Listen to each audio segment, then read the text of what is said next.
organic, unpredictable, unknown, lovely, beautiful, a sense of fulfillment. This is part of the pleasures of life and not the chores of life. Coming your way this morning on Daily Iowan TV, 15 days out from the presidential election, and what is the public doing to get millennials to vote? And later, the UI is taking serious actions to fight intolerance. Two exciting announcements about two Iowa athletes were made Monday. Find out what they are later in sports. From Kinnick to the Old Capitol, you're watching Daily Iowan TV.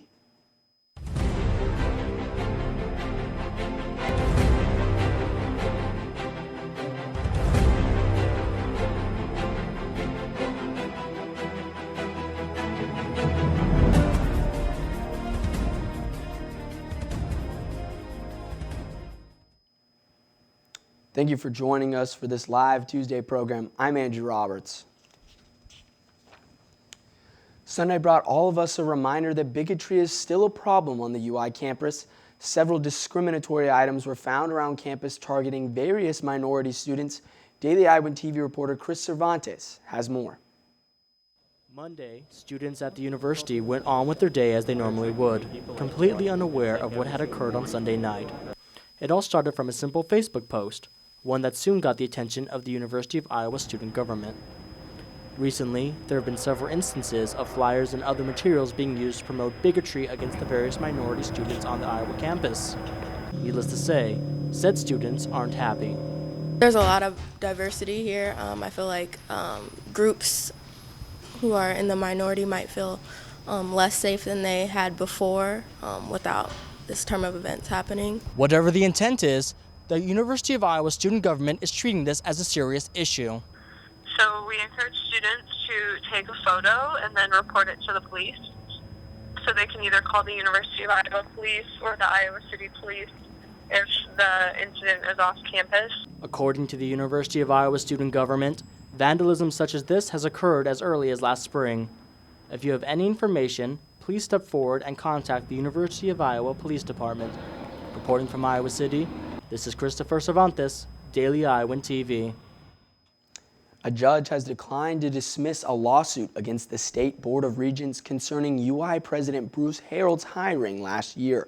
Former UI Administrator Gerald Kraft filed a lawsuit arguing that 5 regents violated the Iowa Open Meeting Act by meeting privately with Harreld prior to selecting him as UI President. Monday's decision stated that this was not an evaluation of the merits of Kraft's lawsuit.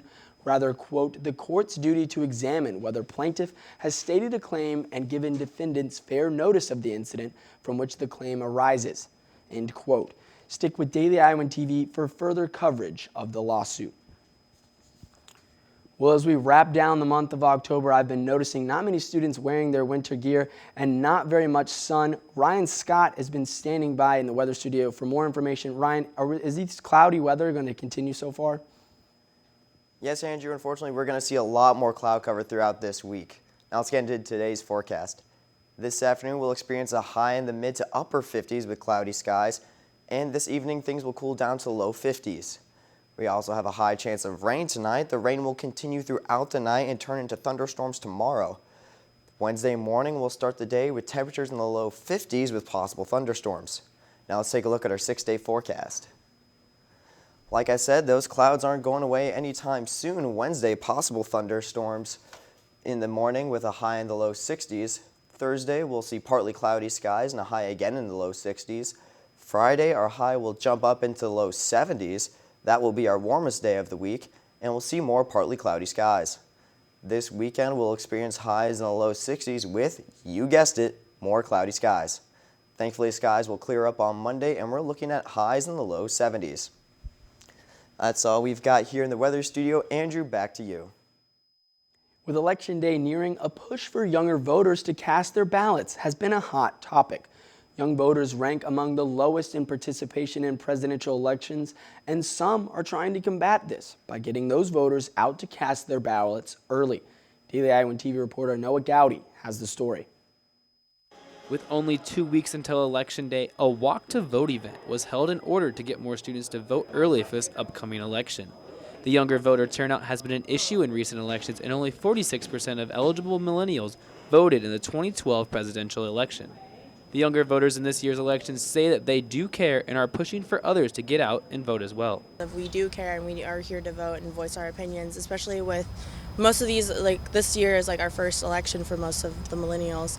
Early voting has been a popular way for most of those younger voters to get out and cast their ballots in the upcoming election. The Iowa Memorial Union is one of those places where they can go to cast their ballots early. It's open from 9 a.m. to 3 p.m. throughout the rest of this week.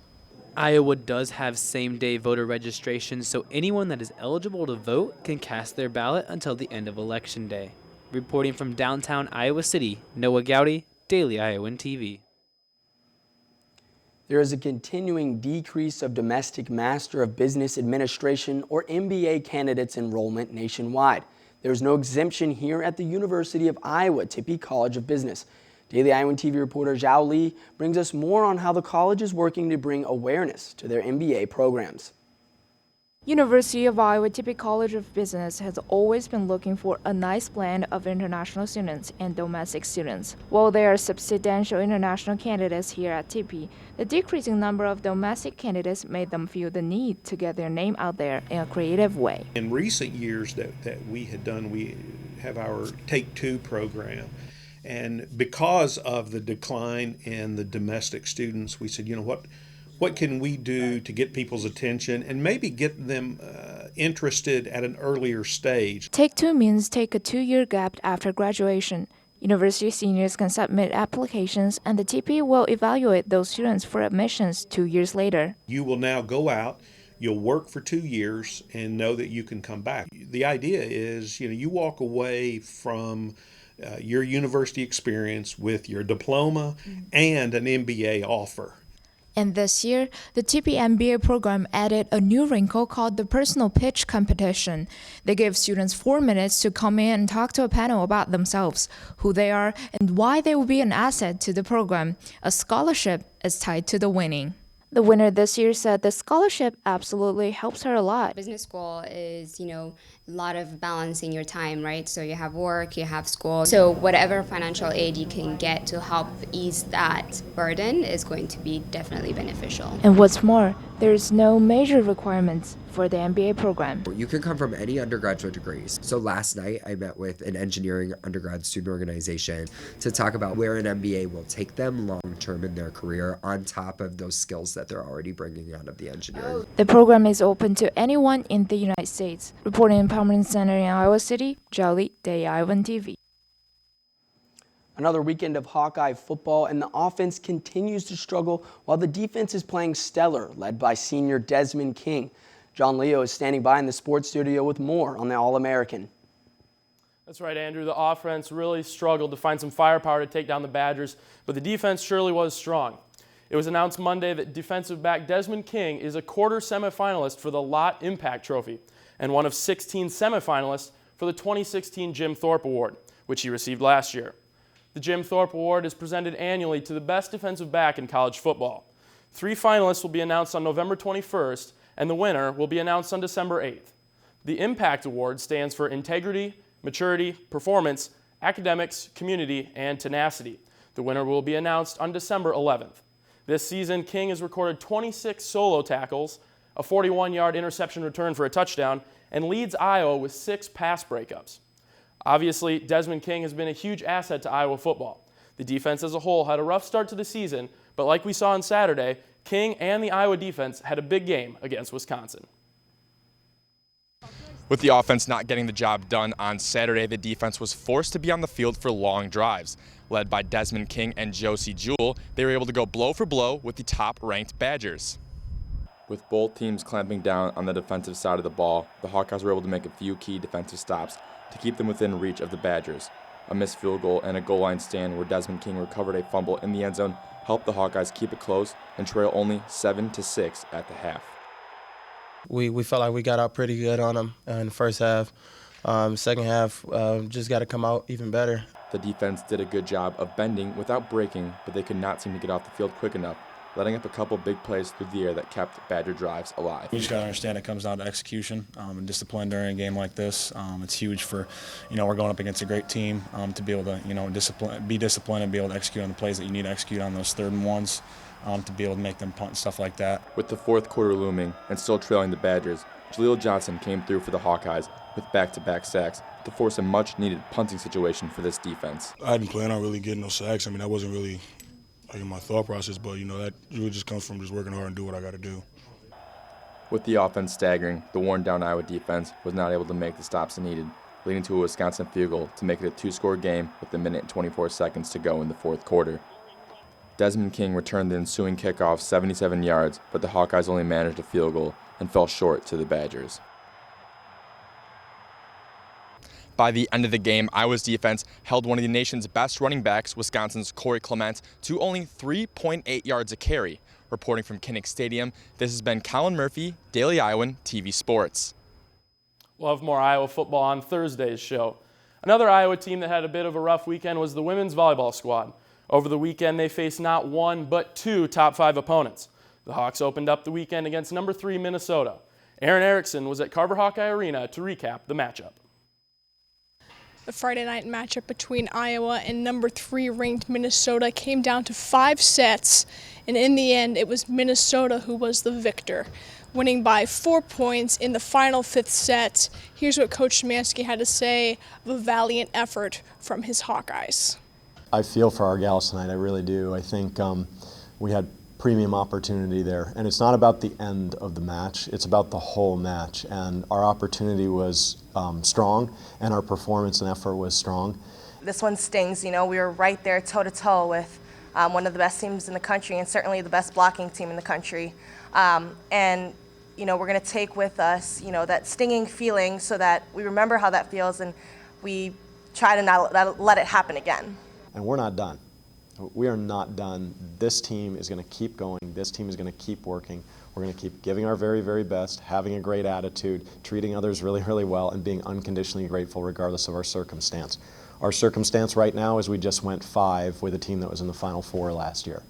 These are pretty good circumstances to be able to build from, so we're going to get it. Reporting from Carver Hawkeye Arena, this is Aaron Erickson, Daily Iowan TV Sports. One member of the men's cross-country team, Daniel Garderson, traveled from Iceland to Iowa City to lead the Hawkeyes. Garderson's hopes to finish out the season was strong, with the Big Ten championships looming. Will Silverstein has more. The 2016 cross-country team has been fueled by some unfamiliar names. One of those names is Daniel Garderson, a junior from Iceland. I spoke to Garderson to discuss his goals for the 2016 season. Garderson has lived in Iowa City since he was in high school, but not everything has been easy. I've lived here for a pretty long time, but I still, blank on certain words and say things funny when I don't mean to, which, that's pretty much the hardest part. At first it was pretty tough just because I wasn't super fluent in the language and everything. The university setting has been a relatively easy transition. Coach Randy Hasselbank has been impressed with Garderson's transition. Obviously, he's a very mature young man, and he's improving by the week. And he's got enough talent that he can really factor in our cross-country roster and do some things on the track later in the year. So I think he's got a great skill set. He's a fantastic human being, very polite, hard worker. Everything you look for in a quality person. Definitely, a great group. They're all team-oriented. They all want the best for Iowa, and they're basically working hard day in and day out trying to reach those goals. Garderson runs for track and field in the spring. It keeps you busy for sure. There's not a lot of downtime. A lot of the track guys get to enjoy some leisure time in the fall, whereas cross country you have to be pretty focused year round. Reporting from the cross-country facility at the Recreation Building, this is Will Silverstein, Daily Iowan TV Sports. That's a wrap from sports. Andrew, we'll send it back to you. That is all we have for you today on this live Tuesday edition of Daily Iowan TV. Be sure to check out our website, dailyiowan.com, and pick up a copy of today's paper. Thanks for watching.